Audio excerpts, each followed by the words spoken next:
CTV's Joy Malbon is in Nassau, in the Bahamas this morning, and she joins us now. Joy, we're getting a better sense of the scale of destruction in the Bahamas. Describe for us what you're seeing and what your understanding is of the situation on the ground. Well, some of those aerials that some of these aid groups and the U.S. military and Coast Guard have brought back, it is just jaw-dropping and really heartbreaking because, as you've described, these towns have been wiped off the map. Neighborhoods are gone. It looks like a bomb has gone off. And only now that the sun is out and people are starting to try and get into some of these places, are they really seeing the scale of this destruction. And you're just hearing horrible stories. A fisherman who watched his wife die, she got hypothermia and she just slipped underwater as the water was rising up to their neck and they couldn't get out. I mean, the Prime Minister is saying that for sure the death toll will rise and this is catastrophic. And it's just absolutely heartbreaking. I'm here in Nassau, which has become a staging ground for some of the search and rescue groups.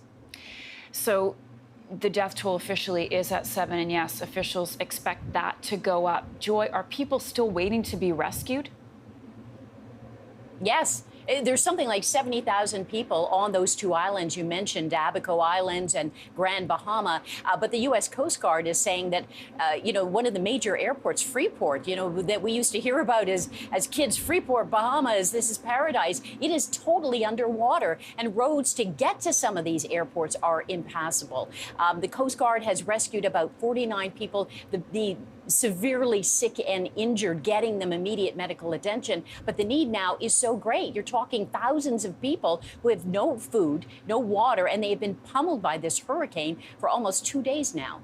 There are some really long and difficult days ahead. Are you hearing any word from officials on rebuilding? What's the main priority right now? I hear a lot of people talk about rebuilding, and Bahamians always say, oh, we've gone through many hurricanes and we always rebuild.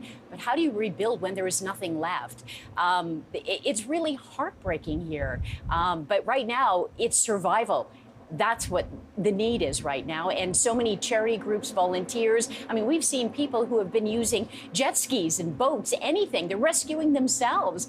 So the need is great. And we know that a lot of aid groups and charity groups hope to get in by today. Joy Malbon for us in Nassau, in the Bahamas. Joy, thank you for that.